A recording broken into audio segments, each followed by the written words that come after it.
बात बता। कि गार्ड ने गोली मारी या तो बात हमारी समझ में आ गई, लेकिन वो चाय वाले ने क्यों मार दिया? अरे हमारे पैर पे चाय गिरा दी थी बाबड़ी बूच ने, पैर गंदा कर दिया था हमारा, मार दिया।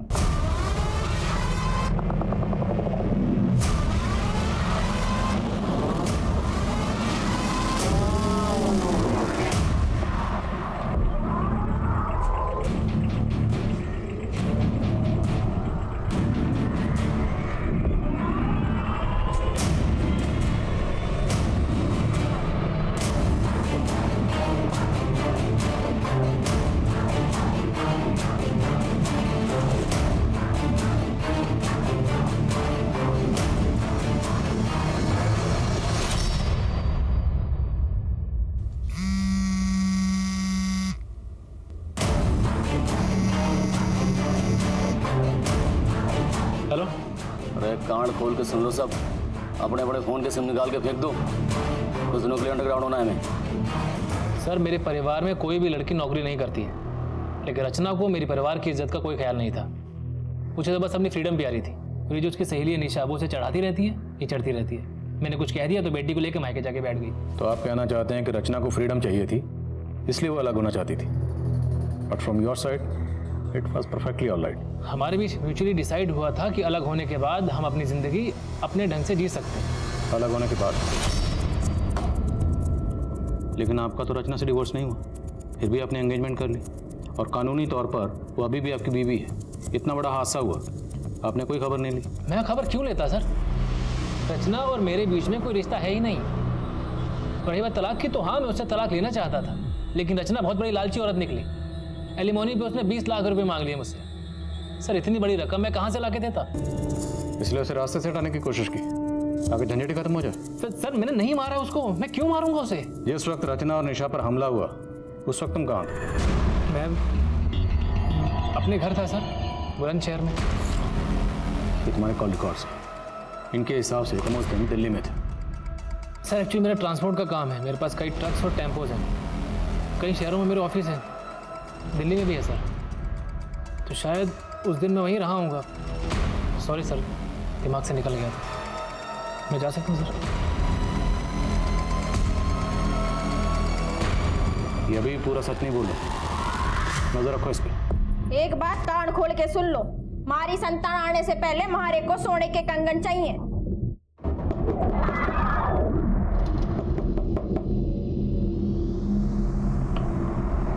भाई साहब 2 मिनट। सर फॉरेंसिक रिपोर्ट आ गई सर। विष्णु और उसके दोस्तों के वॉइस सैंपल्स किडनैपर से मैच नहीं हुआ। विष्णु ने कुछ और बताया? विष्णु का कहना है कि सर जिस दिन क्राइम हुआ था उस दिन निशा और रचना अपनी डेली रूट से घर नहीं गई थी, काफी घूमी थी। वो सनशाइन एनक्लेव वाला रास्ता लिया था।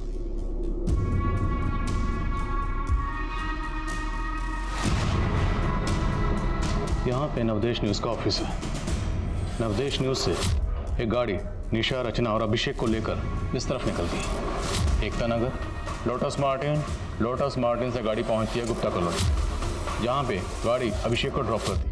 अभिषेक को ड्रॉप करने के बाद गाड़ी आगे बढ़ती है झांझर नगर, फिर आदिलबाग, और आदिलबाग होते हुए गाड़ी फाइनली पहुंचती है व्यास चौक। निशा और रचना दोनों लड़कियां ड्रॉप होती हैं, और इसी पॉइंट से दोनों लड़कियां किडनैप भी होती हैं। फिर यहाँ से 6 किलोमीटर आगे ईस्ट में निर्मल बाग, और निर्मल बाग में फाइनली दोनों लड़कियां यहाँ मिलती हैं।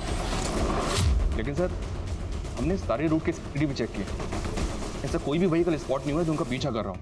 हो सकता है कि किडनैपर्स पहले से ही ड्रॉपिंग पॉइंट पर उनका इंतजार कर रहे हैं, या फिर इस पूरे रूट में सीसीटीवी कहाँ कहाँ पर है ये पहले से स्टडी कर रखा होगा। और तो किडनैपर्स ने बहुत पहले से प्लानिंग कर रखी होगी, और प्लानिंग बड़ी बारीकी से की गई।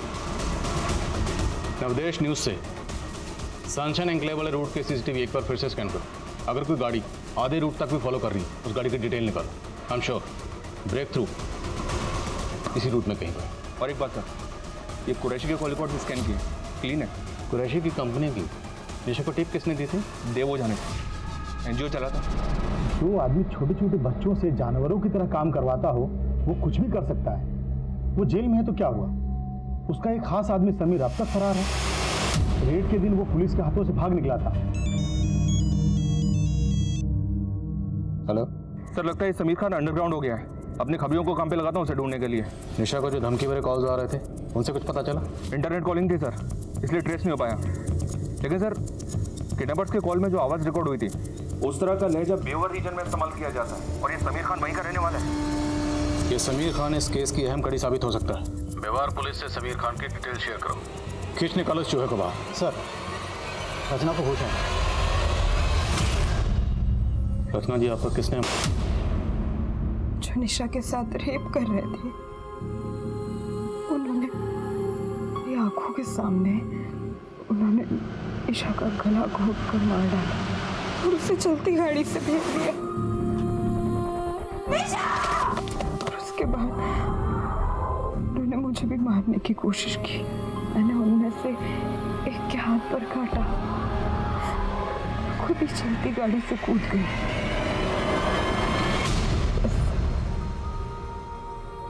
नहीं याद है मुझे, उसके बाद क्या हुआ मुझे कुछ याद नहीं।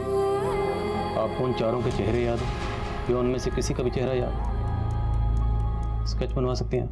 नहीं सर, बहुत अंधेरा था और उसके चेहरे पर मास्क था। अच्छा, आपस में बातचीत करते वक्त उन्होंने कोई नाम लिया हो, कुछ याद है आपको?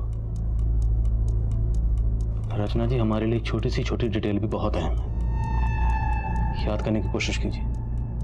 कौन सी गाड़ी से आए? टेम्पो था, छोटा टेम्पो, और टेम्पो के पीछे कुछ नंबर्स लिखे हुए थे। क्या नंबर थे? 36366। हाँ, ये आखिरी के डिजिट्स थे। शायद मोबाइल नंबर होगा। और कोई नंबर याद है आपको या कुछ भी? रचना जी, आपको किसी पर शक है? आपने जो कॉल अपने एडिटर विजय को किया था वो रिकॉर्ड हो गया है, आप उसको सुन लीजिए, शायद आपको कुछ याद आ जाए। अरे आप फोन मिला दिया थाली ने। मार के फेंक इसको।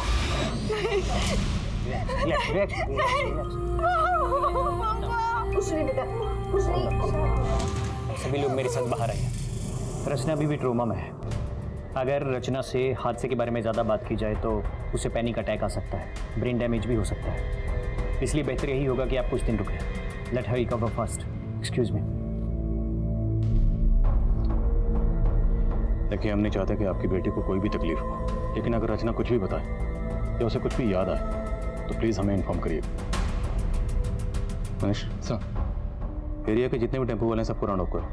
देखो, ये 5 डिजिट किसके मोबाइल के, और बदरपुर इलाके में क्राइम वाले दिन की जितनी भी फुटेज है उसे दोबारा स्कैन करो। ये टेम्पो इसमें ज़रूर मिलेगा। ये विष्णु और कुरैशी इनके कॉल रिकॉर्ड्स फिर से स्कैन करते हैं, हो सकता है ये नंबर उनसे जुड़ा हो। RTS यानी रेप ट्रॉमा सिंड्रोम, ये एक मानसिक स्थिति है जिसका रेप विक्टिम पर काफी समय तक असर रहता है, और रचना भी इसी ट्रॉमा से जूझ रही थी। इतना ही नहीं, रचना ने अपनी आंखों के सामने अपनी दोस्त निशा को मरते हुए भी देखा था। रचना की मानसिक स्थिति काफी नाजुक थी। एक रेप विक्टिम के लिए रेप इंसिडेंट को बार बार याद करना काफी तकलीफदेह होता है। ये रचना की हिम्मत थी जो ऐसी हालत में भी वो पुलिस को एक नंबर का क्लू दे पाई। लेकिन पुलिस के सामने अभी कई चुनौतियां थी। ये देखना अभी बाकी था कि ये 5 नंबर्स पुलिस को इस केस में कहां तक ले जाने वाले थे। सर, मैंने सारे सस्पेक्ट और इस केस से जुड़े सभी लोगों की सीडीआर चेक की, लेकिन कहीं भी कोई ऐसा नंबर नहीं मिला जिसके लास्ट में ये 5 डिजिट हो, 36366। सर मुझे भी ऐसा कोई टेम्पो नहीं मिला जिस पे ये लिखे हो 36366। किसी भी टेम्पो पर नॉर्मली किसका नंबर लिखा होता है? मोस्टली तो ओनर का ही होता है सर कभी कभी टेम्पो पे ओनर के ऑफिस का लैंडलाइन नंबर होता है। हम लोग मोबाइल नंबर ढूंढ रहे हैं, शायद ये लैंडलाइन नंबर हो। एग्जैक्टली। अभी हमें इतना तो पता है कि ये क्रिमिनल जो भी है वो व्यवहार रीजन में कहीं से है। तीनों जिलों के एसटीडी कोड निकालो, उन एसटीडी कोड के साथ ये 5 डिजिट मिला के डायल करो। अगर ये किसी का लैंडलाइन नंबर है तो कहीं ना कहीं घंटे जरूर बजे। बैठ जा। देखो भाई, 2 दिन में निकलना है हमें, सब लोग तैयार है ना? हमारी बात मानो तो ये सुपारी वाला काम ठीक ना है, और चोरी चकारी लूटपाट ठीक है अपने लिए। अरे मेहंदी, हट रही है क्या थारी? हैं? तू ना एक काम कर, तू ना जनानियों में रह भाई, ठीक है थारे लिए। ये चोरी चकारी तेरे बस का काम ना है। पिकअप वैन पहुंच रही है, मेरे फोन का इंतजार करना। मम्मी का नाम है? नहीं, कुछ भी नहीं है।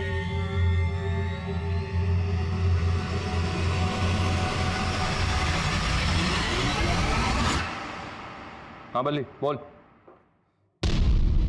अच्छा ठीक है, नजर रखो उस पर।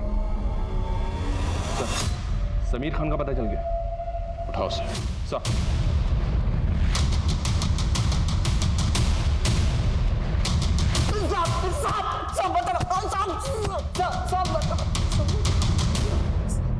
सब 36366 सब ये किसका नंबर है मुझे नहीं पता साहब, मैंने कुछ नहीं किया।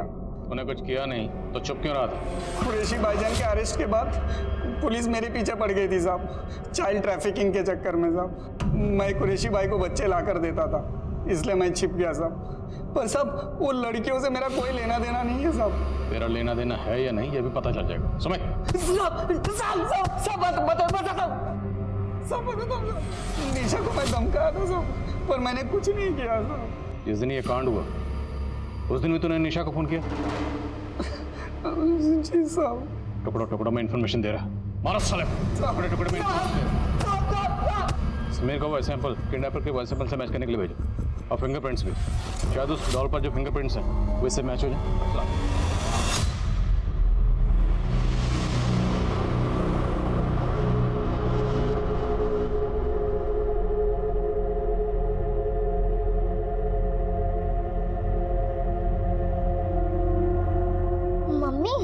ये सब क्या लिखा है आपके बारे में?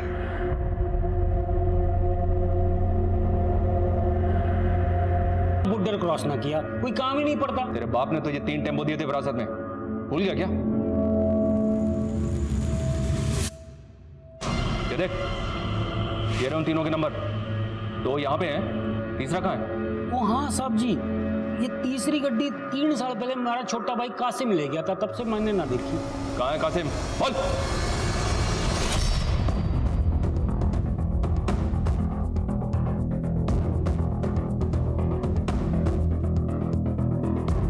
सर गांव वालों ने कंफर्म किया है कि कासिम पिछले कई सालों से गांव में नहीं आया।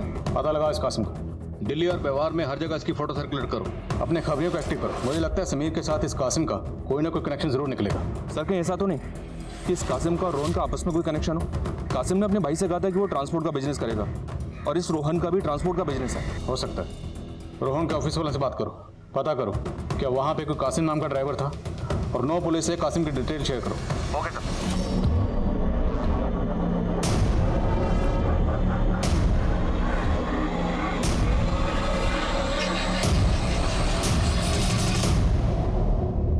समीर के वॉइस सैंपल्स तो किडनैपर के बेवारी एक्सेंट से कुछ हद तक मैच करते हैं, लेकिन डॉल पर मिले फिंगरप्रिंट्स समीर के फिंगरप्रिंट से मैच नहीं करते। हो सकता है समीर ने कासिम को सुपारी दी। समीर और कासिम के बीच में कोई कनेक्शन? जी नहीं सर, समीर हातिन जिले का रहने वाला है और कासिम नूह का। हम घूम फिर के फिर वहीं पर आ गए, 0 पे। सर साउथ दिल्ली में एक रेप केस दर्ज हुआ, बीपीओ लड़की का। लड़की को पहले टेम्पो से किडनैप किया गया, उसके बाद उसका रेप करके उसे बाहर फेंक दिया गया, सेम निशा और रचना के केस की तरह। टेम्पो वाले का पता चला? नहीं सर लेकिन एक लीड मिली है। जिस दिन बीपीओ एम्प्लॉय का रेप हुआ उस दिन उसी एरिया में एक रॉबरी हुई, और आई विटनेस ने बताया कि रॉबर्ट टेम्पो से आए। जिस दिन रचना और निशा को किडनैप किया गया उस दिन उस एरिया में कोई रॉबरी हुई थी? नहीं सर, लेकिन रचना ने जिस एरिया से डॉल खरीदी थी उस एरिया में एक रॉबरी अटेम्प्ट हुई थी, लेकिन फेल हो गई क्योंकि आसपास के लोगों ने चिल्लाना शुरू किया तो वो लोग भाग गए, वो भी एक टेम्पो से। मतलब ये गैंग पहले रॉबरी करता है और फिर ली हुई सवारी को अंजाम देता है। 9 पुलिस से ऐसे गैंग की और डिटेल पता करो। सर बड़े शातिर हैं बेवारी गैंग वाले, बच्चों का इस्तेमाल करते हैं अपने काम करने के लिए। कैसे? सर जुवेनाइल होम से बच्चे हायर करते हैं, उन्हें अपना लाइनर बनाते हैं और यही बच्चे उन्हें इन्फॉर्मेशन देते हैं कि कब कहाँ माल मिलेगा। मुझे दिल्ली हरियाणा बॉर्डर के आसपास के जुवेनाइल होम्स के एक्टिव लाइनर्स की डिटेल चाहिए। जी सर। हमारे यहाँ 4 बच्चे बेवार रीजन से हैं, जिसमें से 3 तो अभी सेंटर पे हैं, मगर एक अपने गांव गया हुआ। उसके माँ बाप ने अपनी गारंटी पे उसकी कस्टडी ली है। उस बच्चे की डिटेल मुझे मिल सकती है? जी बिल्कुल मिल सकती है, ये देखिए। ये वाला है।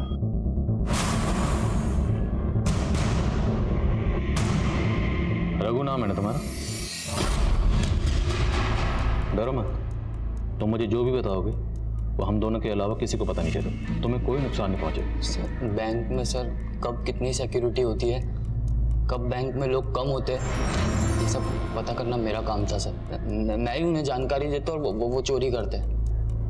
लेकिन सर वो रेप और मर्डर से मेरा कोई लेना देना नहीं है, मैं कुछ नहीं जानता हूँ सर उसके बारे में। हमें पता है कि तुम उस सब में शामिल नहीं हो। तुम एक काम करो, जितने भी लोग थे ना उन सबके नाम यहाँ पे लिखो और उनके बारे में जो भी जानते हो वो सब।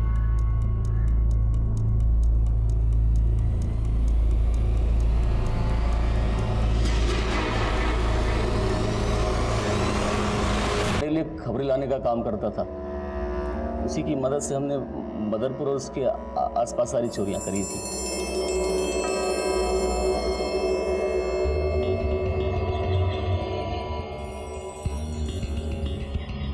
हेलो भगवान दादा, माल उतर गया है और बैंक में भीड़ भी कम है, आप लोग आ जाओ।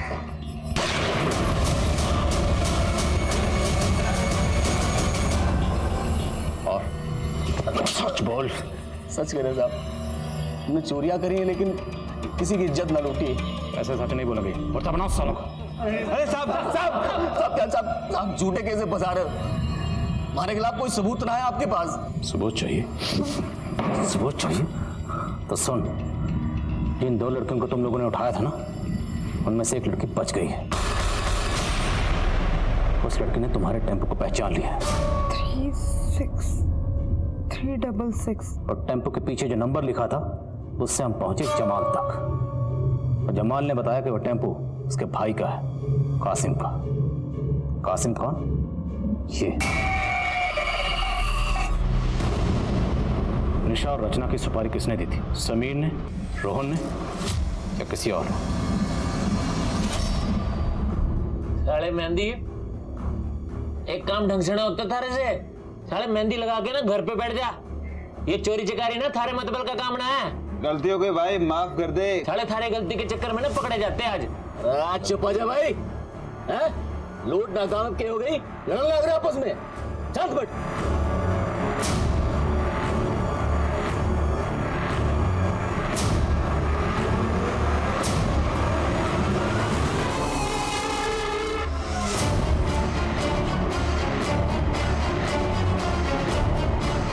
छोरियां कहाँ जा रही भाई? गुस्सा निकालना है तो इनको निकाल ले। क्या भाई साहब, ये सब काम हम थोड़ी ना करें, बवाड़ मचेगा, फंस जाएंगे। ये तो कौन फंसावेगा हमें? चल लगा ले वैन के पाछे। धन का सुख तो मिला ना, तन का सुख ही ले लेते हैं।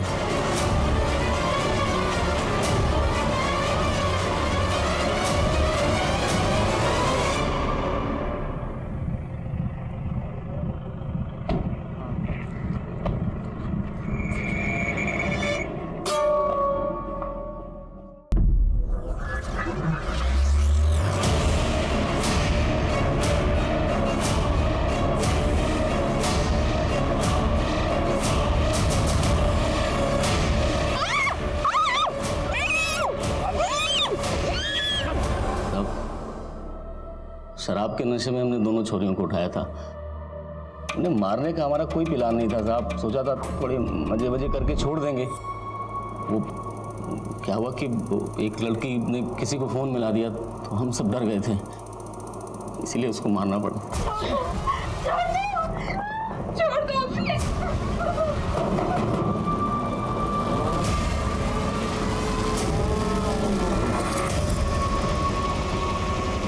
हमको साहब, हम तो हमेशा की तरह चोरी करने निकले थे, बस उस दिन किसी ने शोर मचा दिया तो भागना पड़ा हमको। दूसरी बार हमारी डकैती फैल हुई थी तो हम लोग बहुत चिढ़े हुए थे, इसलिए साहब इसके पहले हमने कभी किसी चोरी को खराब ना किया, पहली बार हुआ ऐसा। तो और वो बीपी वाली लड़की? साहब हौसला बढ़ गया था हमारा, पैसे और चोरियों दोनों के मजे लेने थे हम सबको, इसलिए हमें न लगा था कि कभी पुलिस हमको पकड़ पाएगी।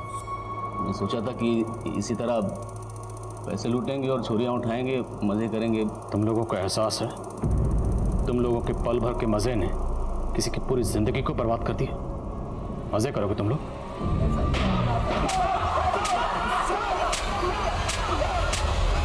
रचना और निशा के गुनहगार इस वक्त जेल में सजा काट रहे हैं।